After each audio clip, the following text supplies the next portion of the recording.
সিরাজগঞ্জ সরকারি কলেজের শিক্ষার্থী শেহাব হোসেন 2024-এর জুলাই থেকে শুরু হওয়া বৈষম্য বিরোধী ছাত্র আন্দোলনে ছিলেন সক্রিয়। ফ্যাসিবাদ বিরোধী গণ অভ্যুত্থানে পরিণত হওয়া এই আন্দোলনের শেষ পর্যায়ে 4 আগস্ট সিরাজগঞ্জের এনায়েতপুরে মিছিলে গিয়ে পুলিশের নির্মম বুলেটের আঘাতে শহীদ হন শেহাব। নির্মম এই মৃত্যু আজও মেনে নিতে পারেননি শহীদ শেহাবের মা শাহনাজ বেগম। 1 বছর পরেও সন্তানের অর্জন করা ক্রেস্ট, মেডেল, ব্যবহৃত পোশাক বা ছবি দেখলেই ভেঙে পড়েন কান্নায়। তার আহাজারিতে ভারী হয়ে ওঠে পরিবেশ।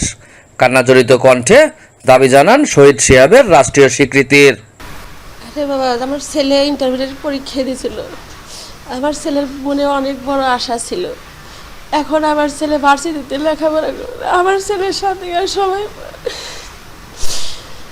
আমার দেহ তো আমার বেটা আমার দেহ আমার ছেলের স্বপ্ন পূরণের জন্য সরকারের যে রাষ্ট্রীয় মর্যাদা চাই। আর আমার 2টা ছেলে আছে, এই 2টো ছেলের পাশে যেন সরকার দেখাশোনা করে এবং লেখাপড়ার জন্য দায়িত্বশীল। বিএনসিসি সদস্য শেহাবের স্বপ্ন ছিল সেনা বা পুলিশে যোগদান করে দেশ সেবায় নিজেকে নিয়োজিত রাখা। নির্মম বুলেট জীবনের সাথে সাথে কেড়ে নিয়েছে তার সেই স্বপ্নও। সন্তানহারা পিতামাতাকে কিছুটা সান্ত্বনা দিতে উচ্চশিক্ষায় শিক্ষিত হয়ে সেনা বা পুলিশে যোগদান করতে চান শেহাবের 2 সহোদর। এই লক্ষ্য পূরণে সরকারি সহায়তা চান শেহাবের পরিবারের সদস্যরা। আমি শুধু সরকারের কাছে এটাই চাই যে আমার ভাইয়ের স্বপ্ন ছিল যে পুলিশ অথবা আর্মি সরকারের দেশের জন্য যতটুকু কাজ করতে পারবে সে করতে চাইছিল। তার তো আর স্বপ্ন পূরণ হলো না। সরকারের কাছে চাই যে আমাদের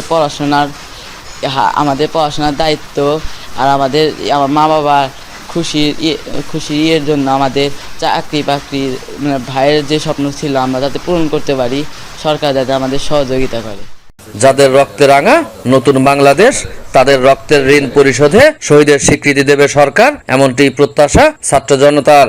সাজিরুল ইসলাম সঞ্চয়, সিরাজগঞ্জ জেলা সংবাদদাতা, বাংলাদেশ বেতার, রাজশাহী।